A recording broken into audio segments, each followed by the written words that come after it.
One of the big fights at UFC 200 coming up in a matter of days now is Sage Northcutt's return, I should say. Perhaps Sage Northcutt 2.0.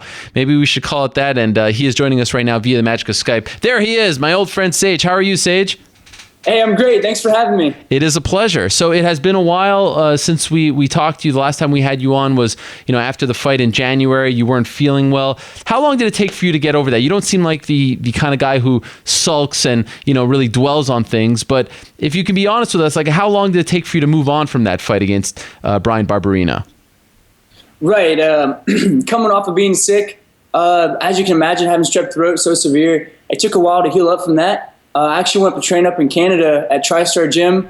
I was there for about 5 weeks, and I got sick again. I ended up catching a staph infection while I was there. So I was in the hospital for almost a whole entire week straight with the staph, MRSA staph, and that was crazy. So I came back home. I had to do some finals, and just recently, actually, maybe a month or so ago, I healed up completely. So now I'm feeling great and I'm strong. It was amazing seeing photos of you in the hospital going through that, because I'm sure you were in a lot of pain, yet you were still sporting your trademark smile. Did you not get upset or did you not feel bad about the whole thing? I mean, it was amazing just to see you smiling while, hooked up to an IV. Oh, thanks. Yes, I knew I was going to be good. So I was praying about it and I knew I was going to heal up. So that's great. I healed up. I'm strong. I'm actually feeling the best I ever have. So I'm in the best shape of my life right now. My previous fight, I was in the best shape coming up to my fight that I've ever been for my last fight. And then I got sick again. So that was a weird thing. But now for this fight, I'm ready. I'm in the best shape ever. What's the biggest lesson that you learned from that experience back in Newark in January? Is there something you took away from that whole experience? Yes, sir. So, I wanted to go out there and put on a great show for the fans. And obviously getting sick just 2 days before the fight, having a relapse of strep throat and everything, it was like the perfect storm. So that wasn't good. And I learned that if you need to pull out of a fight, then obviously, I guess if you really have to and you're that sick, then I guess I've learned that from that mistake. Have things quieted down for you a little bit on social media? Like, it was this uproar when you lost that fight. Are you feeling the love again from people? Absolutely. There's always people that support you. So yeah, that's great. Even if there's people that are trying to push you down or being negative, there's always people that are there with you and supporting you and lifting you up. And then to get this opportunity to fight on UFC 200, and you were one of the first fights announced for the card, what a tremendous vote of confidence. I mean, obviously you knew that the UFC liked you and wanted to showcase you, but what was your reaction when you found out that you wouldn't be fighting on the Fight Pass card on Thursday or the FS1 card? You're fighting at UFC 200 on Saturday night. What was your reaction to that? Are you kidding? I was like, man, this is so exciting. UFC 200, it's such a huge honor. So I'm pumped up, and it's just a big honor. To be on the same card with all the other fighters, they're so amazing. I'm just so excited. I can't really describe it. Did you watch UFC 100 back in 2009? Were you a fan of the sport back then?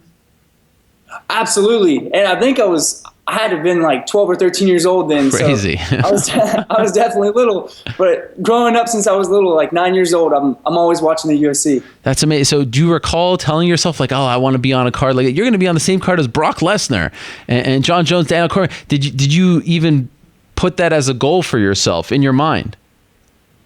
Oh, definitely. Yes, sir. And now it's happening. So it's so exciting. I'm excited to get to meet all of them. And then being on the same card, can't even describe it. It's such a big honor. Does this fight make a little more sense for you? You're fighting a guy by the name of Enrique Marín. I hope I'm pronouncing his name correctly. But, maybe it's a bit of a step back to build you up accordingly. Did you feel like they were pushing you a little too quickly as everything was moving along? 3 fights in the span of, 3 or so months? Yes, sir. It was a lot of fights in that amount of months. So I believe looking back at my last fight, that was a fluke deal. If I wasn't sick, I believe I would have finished off my opponent very quickly. So that's what I go out there to do all the time, is finish off my opponents. I have 4 knockouts and 3 submissions. So that's what I'm looking to do for this fight, and I'm just excited. What do you know about your opponent? Have you ever heard of him? Did you ever hear of him before you were offered the fight against him? Well, I believe I've heard that he was the Ultimate Fighter finalist.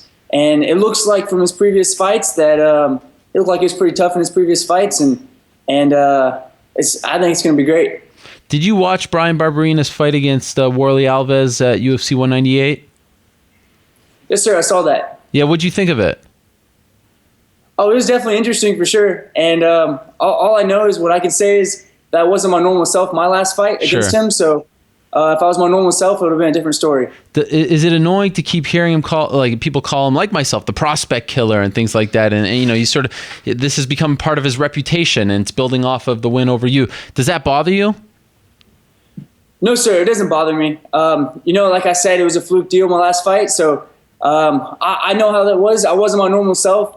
I'm very explosive, and to go out there and you saw me trip over my own feet and have to fall on the ground as I threw that, I had to throw the kick after falling. So that wasn't something that I would do. That wasn't being my normal self. I didn't have my normal speed, my normal explosiveness, none of that. And I believe that the people watching could see that. A couple of weeks ago, as you know, a fighter by the name of Ilya Grad went on Instagram and started making these accusations about your training and things like that. What can you tell us about this whole thing? I mean, we've seen the video now. We've read your dad's side. Did this bother you that someone would sort of betray your trust like this, someone that you're going to train with and try to, you know, throw shade, as the kids would say, on you and your career? Well, how did you handle that whole situation? Because I didn't hear much from you. You know, that was my first time training with him, and he's supposed to be a Muay Thai world champion.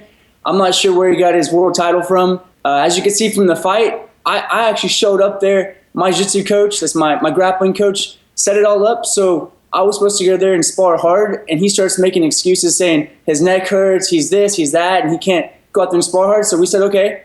So I'm out there just touring around, as you can see in the video, barely touching them, just moving around, playing, like pretty much having fun, as you can see. And the comments he said, the things he said out there, those weren't true. None of those were true, and you can see that from the video. Yeah, did that bother you? I mean, he's talking about your father and things like that. How did you react to it? Were you annoyed? Did you call him up? You know, what was your take from that? What was your reaction? You know, that was definitely not right of him to do that. Yeah. I don't know what he's talking about. None of the facts or anything that he was trying to claim were true. So I believe he was just trying to get some limelight, for instance, trying to get some attention and get his name out there. Have you heard from him since? No, sir, I haven't heard from him. And I'm assuming you're not planning on training with him again. No, absolutely not. And him to say that he was there to teach me, he wasn't there to teach me anything. And from that video, you can see that he couldn't teach me anything. He was just there to be a sparring partner. Yeah. I can't imagine, you know, you go to the gym and you start training with a guy, and then you go on Instagram and you see him write this whole thing about you. It's got to be pretty annoying, right? Is that the first time that's happened to you before, something like that? Yes, sir. The first time that's happened. And like I said earlier, there's people that always, like, they're trying to get attention. Yeah. They might be saying negative stuff, but, you know, I know what's true. The people around me know what's true. And the people that see me train and see what I do and I go out there to compete as, they know me. Is there a lesson from this as well, that maybe you have to keep the circle a little smaller? You have to bring guys to you? Are you changing anything as far as your training as a result of what happened?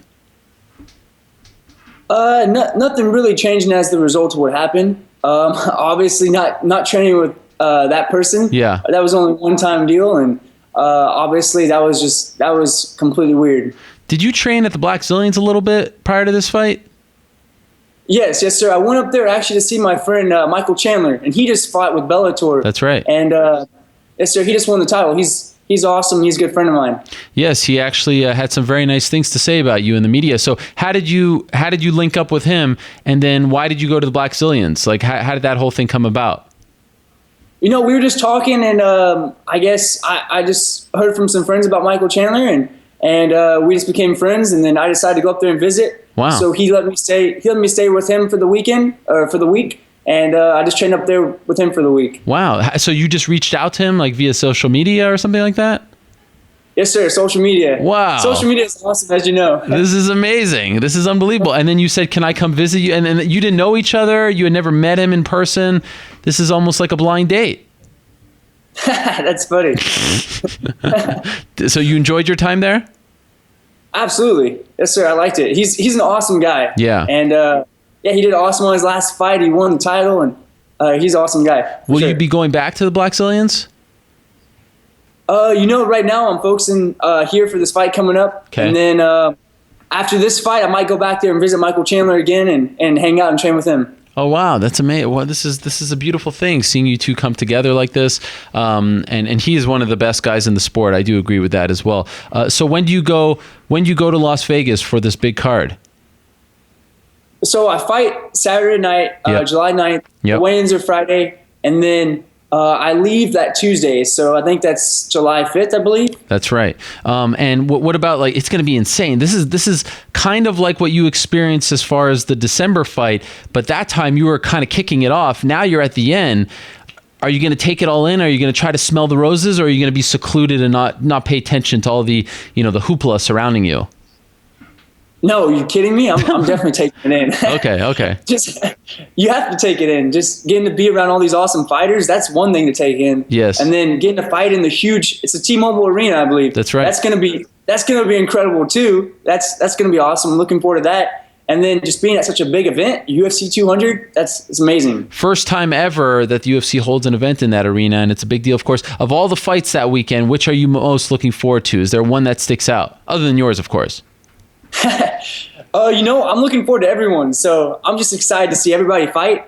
And obviously, I'm excited for my fight. I'm so pumped up for that. And then getting to sit there, I guess, afterwards and get to meet the fans and everybody, that's going to be fun too.